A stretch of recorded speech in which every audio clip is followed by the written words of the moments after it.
Welcome to WhiskyCast, cask strength conversation featuring news and interviews from the world of whiskey. I'm Mark Gillespie, and this is episode number 1007 for June 4th, 2023. Coming up in a few minutes. I mean, there's no water, no distillery. It's as simple as that. We need that, all aspects of the production is taken off that water, so I use it for production and I use it for cooling as well, so I haven't any other option. With drought conditions across parts of northern Scotland once again this year, Old Pulteney is extending its silent season to 8 weeks because of expected water shortages in the loch that supplies all of the distillery's water. I'll talk with distillery manager Malcolm Waring about balancing environmental needs with making whiskey later on WhiskyCast In-Depth. We'll also have the What I'm Tasting This Week department, our community segment, Behind the Label, and more. The news is next on this week's WhiskyCast. The new Dewar's 19-year-old Champions Edition has been released, and it's a masterpiece that honors the 123rd U.S. Open in a special way. More about that later. And now, a message from Robin Redbreast. A pair of socks, a book, some suspect ties, a compact toolkit. Oh, another book. And a shaving kit. Actually, I could do with that. But anyway, sometimes you've got to take things into your own hands. Go on, treat yourself. Happy Father's Day from Redbreast, proud sponsor of WhiskyCast. Let's get started with the news. It's brought to you by the Dalmore. We'll be talking about Old Pulteney in a few minutes, but one of its sister distilleries has received a £4 million sustainability upgrade. Balmenach Distillery in Speyside has a new anaerobic digestion system for the distillery's waste products that will convert them into biofuel that generates power for the distillery. In fact, the biomethane gas is providing 100% of the distillery's energy requirements while improving energy efficiency. There's a bottle of the 81-year-old The Reach from Macallan available to one lucky and wealthy person. British Columbia's liquor distribution branch will be holding a redraw for the right to buy the bottle after the first winner backed out this week. The $288,000 bottle is one of only 288 in the world, and it's the only one in Canada. The drawing will be held on June 12th and will continue until a winner comes up with the cash. It's not 81 years old, but Wild Turkey is releasing its third annual batch of Russell's Reserve 13-year-old. It's a barrel-proof, unfiltered bourbon selected by Eddie Russell that made its debut 2 years ago. It'll be available starting this month with a recommended retail price of $150 a bottle. Woodford Reserve has released its annual batch-proof bottling as part of the Masters Collection series. It's the first batch-proof release since Elizabeth McCall was promoted to Master Distiller several months ago and is bottled at 62.3% ABV. It'll be available in select U.S. and global markets with a recommended retail price of $129.99 a bottle. Beam Suntory is out with the first of 3 releases in the Hardin's Creek range of small batch bourbons. Hardin's Creek Claremont is named for the town of Claremont where the James B. Beam Distilling Company is located, and this whiskey was matured in the rick houses at Claremont. Later this summer, Hardin's Creek releases for the other 2 Kentucky sites in Boston and Frankfort will be out. Master distiller Freddie No says all 3 were distilled 17 years ago on the same day. Probably the most unique part of this is that the same barrels or the barrels from that same couple of fermenters of distillation were dispersed amongst these 3 facilities at infancy. There wasn't no movement afterwards. And that just doesn't happen. I was thinking about that yesterday afternoon. I sent a couple of texts to the warehouse crew, and they kind of laughed and said, "Are you trying to do that more?" I said, "I'm not. I'm just asking because I said a comment that it probably doesn't happen very often." And based on their response, it started making their stomach upset a little bit, I think, that I was thinking about doing it more often. Hardin's Creek Claremont will be available starting this month with a recommended retail price of $169.99 a bottle. I'll have my tasting notes for it later on. Texas's Milam & Green is out with a new small batch bourbon of their own. In fact, it's a very small batch of just 75 barrels finished with French oak staves. CEO and master blender Heather Green said on a Zoom call this week that it's the first core addition to the Macallan Green lineup in more than 2 years and part of their partnership with Bardstown Bourbon Company. The very small batch is actually 2 whiskeys. It's our first distillate that we've been waiting on patiently in Kentucky. We started laying down these barrels in 2018, Marlene Holmes. We use malted rye.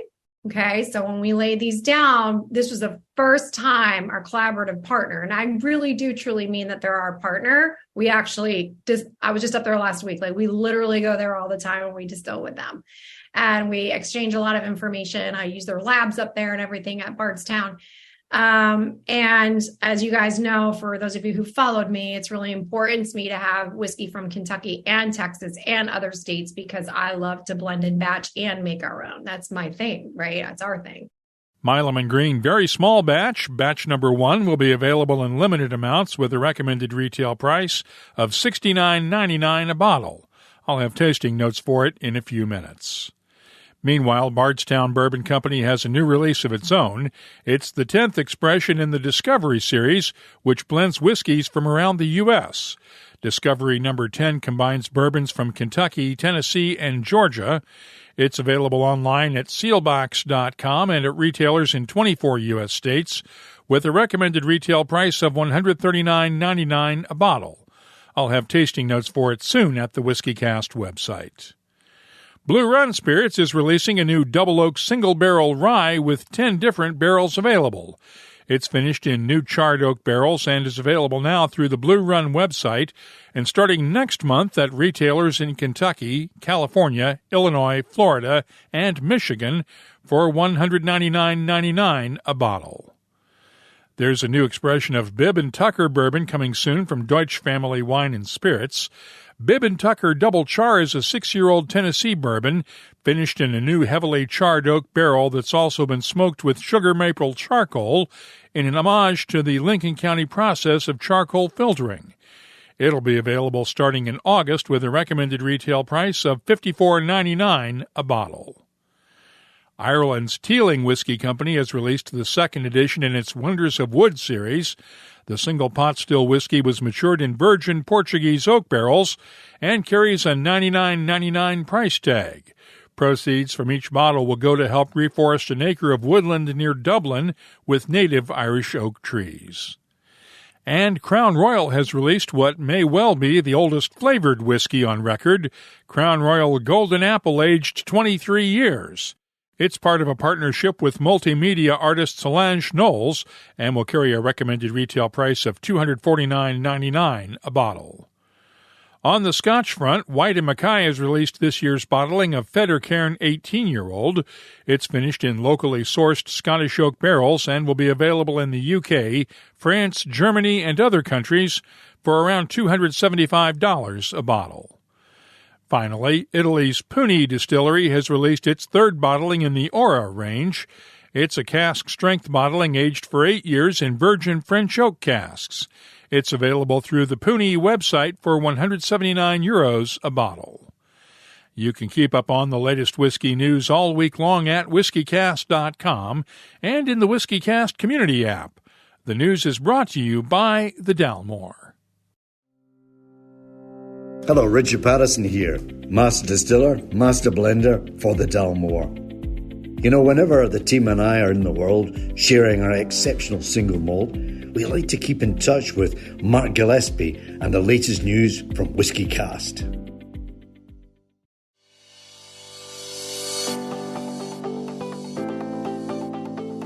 Time now to take a look at upcoming whiskey events around the world. The calendar is brought to you by Writer's Tears. Whiskey X Atlanta is this Thursday night in Atlanta, Georgia. The Edinburgh Whiskey Festival is coming up this Saturday in Edinburgh, Scotland. Whiskey Life Brisbane is June 16th and 17th in Brisbane, Australia. Sagamore Spirits' next Whiskey on the Waterfront party is on the 17th in Baltimore, Maryland. Tickets are still available for the Michter's Speakeasy Party at Louisville's Fraser History Museum on the 22nd. Whiskey X Denver is on June 23rd. The Aaron Malton Music Festival is the weekend of June 23rd through the 25th in Lacranza, Scotland. And Waterford Whiskey's annual Growers Gathering Festival is on the 24th in Waterford, Ireland. If you're organizing a whiskey event, let us know about it, and we'll add it to the calendar at whiskycast.com and in the WhiskyCast community app. The calendar is brought to you by Writer's Tears. Writer's Tears Copper Pot, an 18th century style of premium Irish whiskey, blended from single pot still and single malt. Like yourself, it's one of life's treasured rarities, and what's rare is wonderful. Writer's Tears Copper Pot.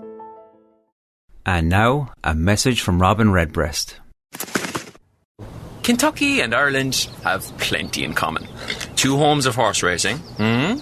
Bluegrass music is said to have Irish roots. Okay, it's not the longest list, but the Redbreast Kentucky Oak Edition only strengthens the bond.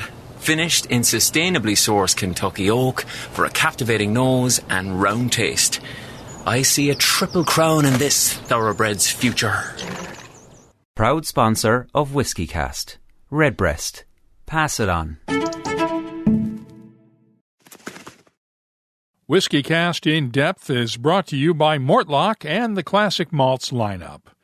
It's said in Scotland that no one minds the rain because today's rain is tomorrow's whiskey.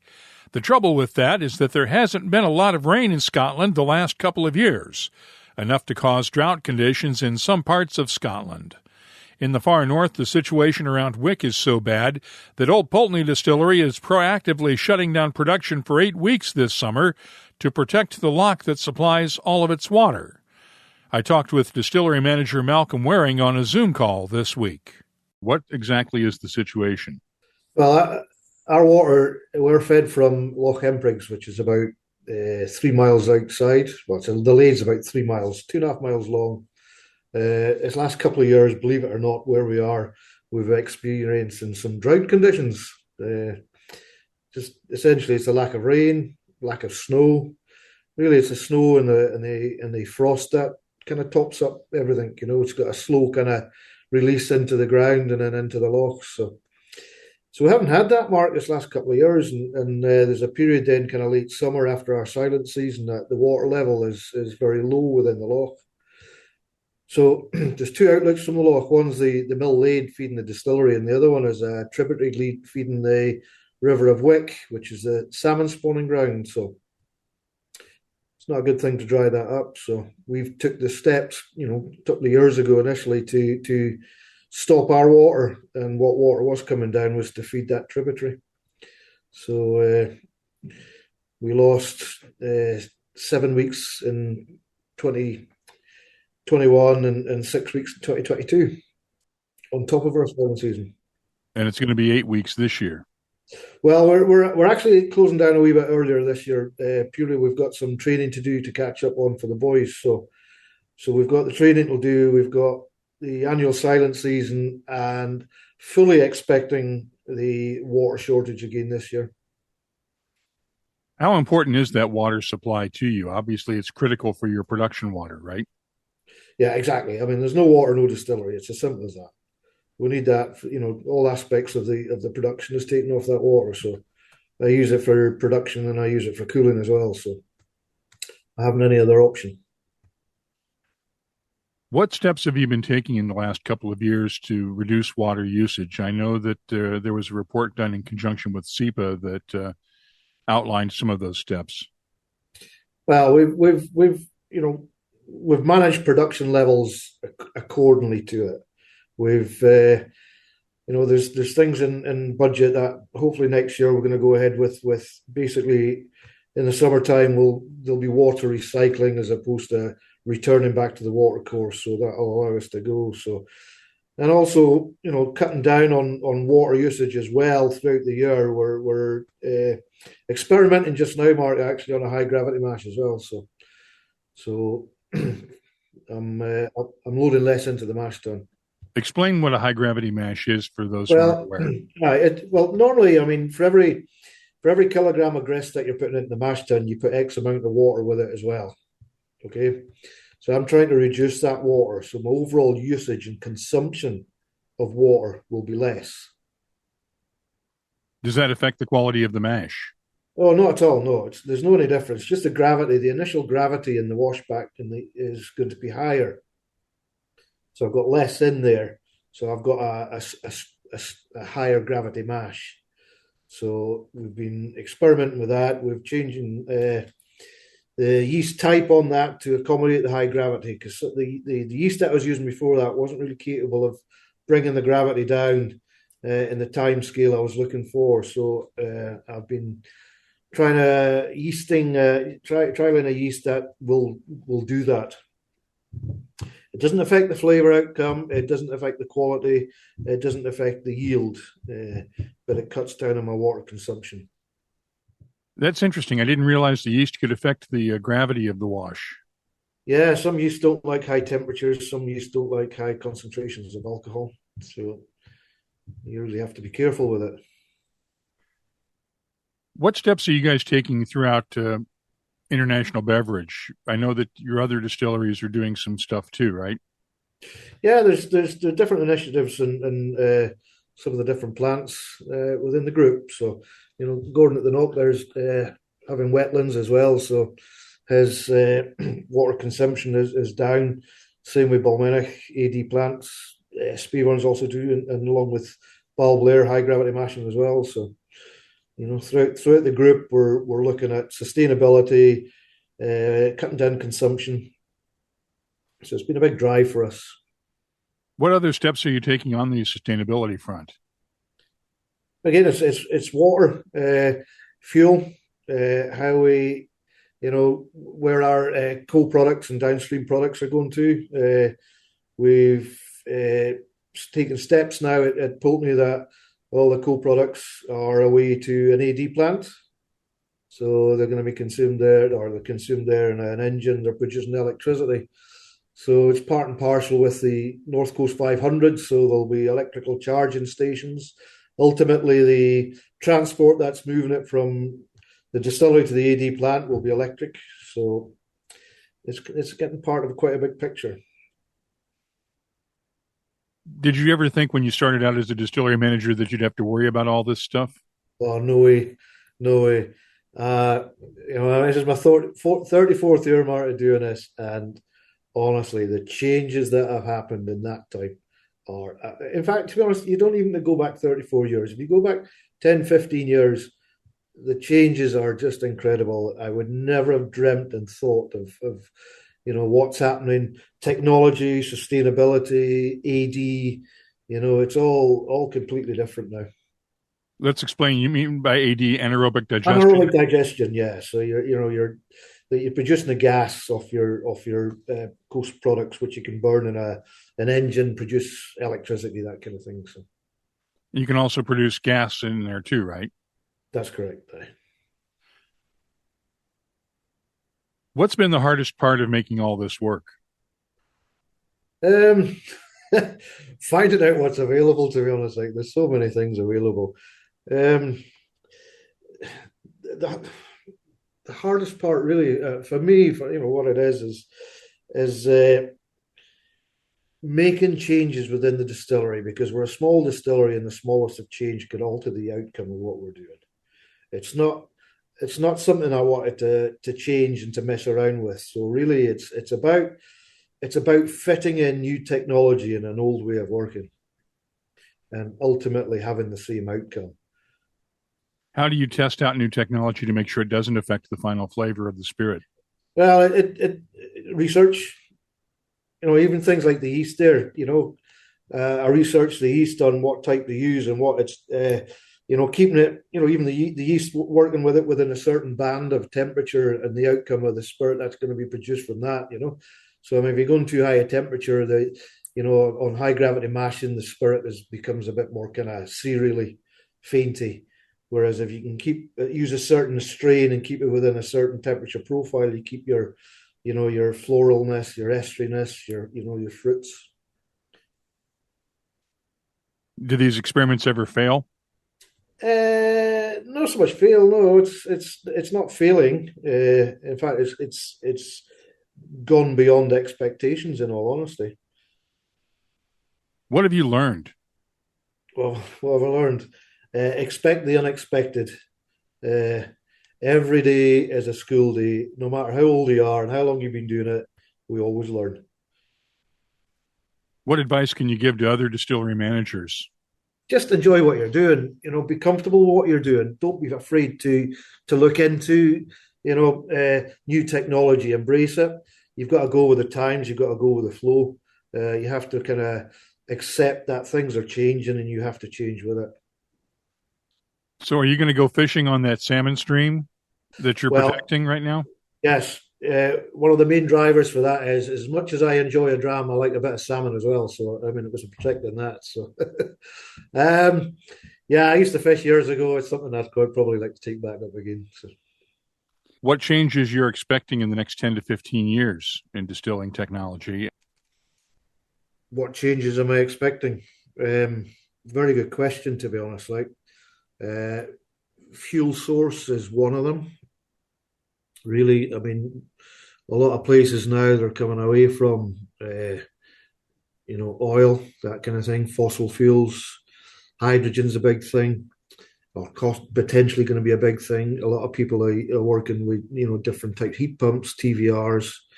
There's a whole host of things. We are still using biomass as a fuel source.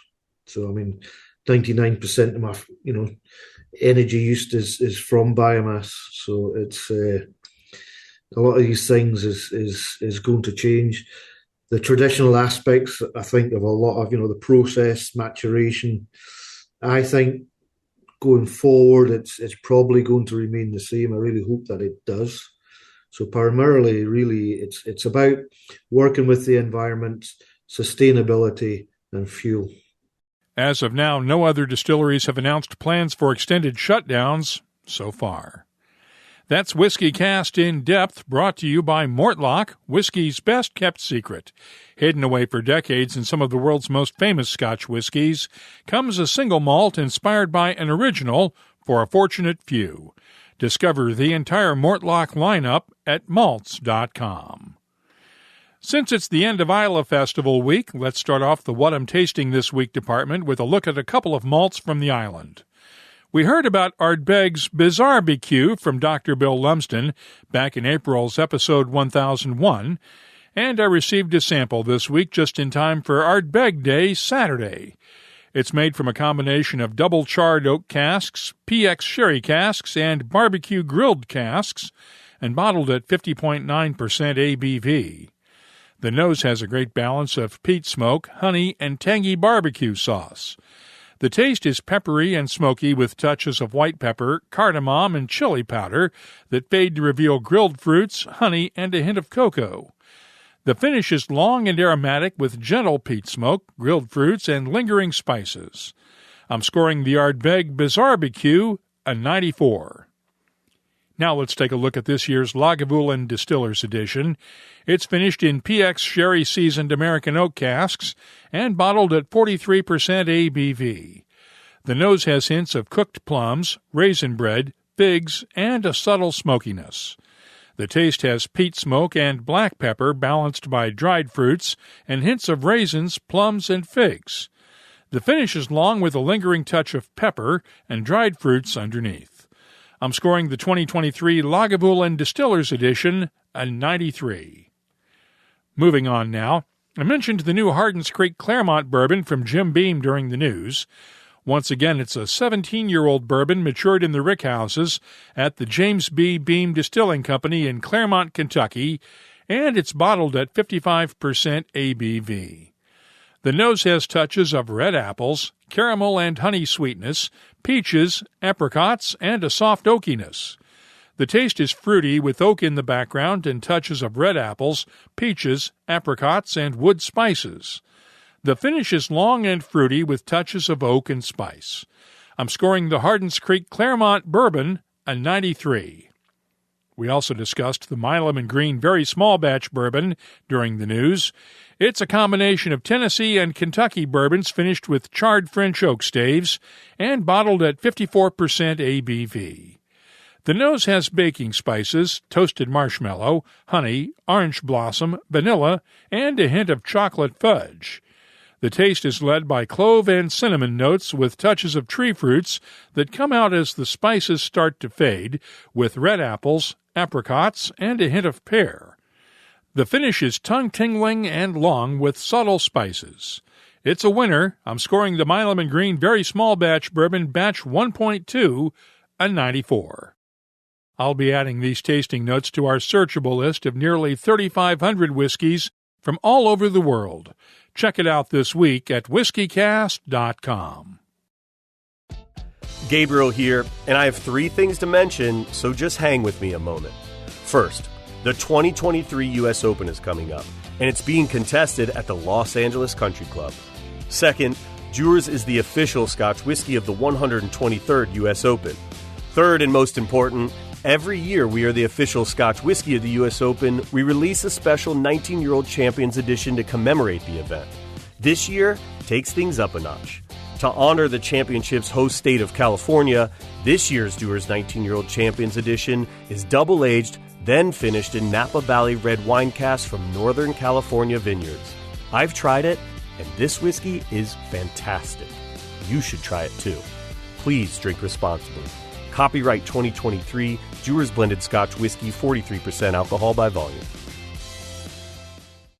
Let's take a look at what's happening in the WhiskyCast community this week. Our community segment is brought to you by Waterford Whiskey. Lots of folks celebrated Ardbeg Day Saturday with a dram or two. Whiskey Ranked posted in the app that he and a friend enjoyed a few drams at the Ardbeg Embassy Bar in Vienna, Austria, and describes the Heavy Vapors Committee Edition as like, quote, eating honey off a brand new tire. I do not want to know how he knows that. Heavy Vapors was popular among our community members along with Ugadal, but other whiskeys our members shared this weekend include Dewar's Caribbean Smooth, Balvenie 15 Single Cask, Starward's Twofold from Australia, Bunnahabhain 12-year-old, and a Scotch Malt Whiskey Society bottling named Hogshead from Space. I've got to share this from Tyrone Cote, who was visiting Quebec City this week on business, and found a list of the city's rules for barkeepers from 1676. One of the rules caught my eye, and I'm quoting now.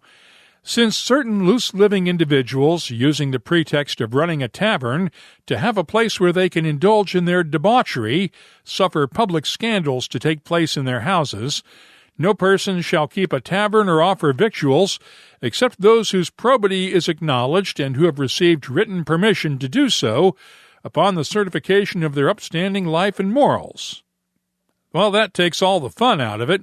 Of course, they also required last call at 9 o'clock, too, though Tyrone reports Quebec City is a lot more fun these days. If you have something you'd like to share with whiskey lovers around the world, download the WhiskyCast community app from the Apple or Google app stores and join our community of like-minded whiskey lovers. You can also find us on Twitter, Instagram, and Facebook at WhiskyCast, and the email address is comments@whiskycast.com. Our community segment is presented by Waterford Whiskey, where they explore the frontiers of natural flavor one farm at a time to create unique Irish whiskeys. Visit them on the web at waterfordwhiskey.com. Let's close out the show now with Behind the Label, our look at the history and science that make whiskey unique. We make a lot of references to American distillers using soft red winter wheat or occasionally soft white winter wheat in their mash bills. But what does soft mean in this context? It doesn't mean the grain is any softer than hard red winter wheat, but there is a genetic difference between the two. Soft wheat generally has lower levels of proteins and higher levels of starches that make it more desirable for distillers to use, since those starches can be converted into sugars during mashing and then into alcohol during fermentation. On the other hand, hard wheat has less starch content and more gluten-like proteins. This makeup makes hard wheat better suited for baking bread and other foods, but less suitable for distilling use. See? That wasn't so hard. Sorry. If you have something you'd like us to look at on an upcoming episode, just use the contact form at whiskycast.com to get in touch with us. That's all for this edition of WhiskyCast. You'll find links for the stories in this episode in our show notes at whiskycast.com. That's also where you'll find the latest whiskey news, my tasting notes, the calendar of events, the whiskey photo of the week, and, of course, a complete archive of past episodes going all the way back to 2005. Get in touch with us on Twitter, Instagram, and Facebook at WhiskyCast, or you can use the new WhiskyCast Community app. Download it today from the Apple and Google App Stores. Our email address is comments@whiskycast.com. And now, a message from Robin Redbreast. So, in Spain, they call Redbreast Petit Roco. It's me, but a touch more exotic. Kind of like a Redbreast PX edition. Finished in Pedro Jimenez casks, adding a velvety and decadent dimension. You know, I won't lie. A climate like this makes me wish I was a migratory bird. Proud sponsor of WhiskyCast. Redbreast. Pass it on. The 2023 limited edition Dewar's 19-Year-Old Champions Edition is a fitting tribute to the 123rd U.S. Open.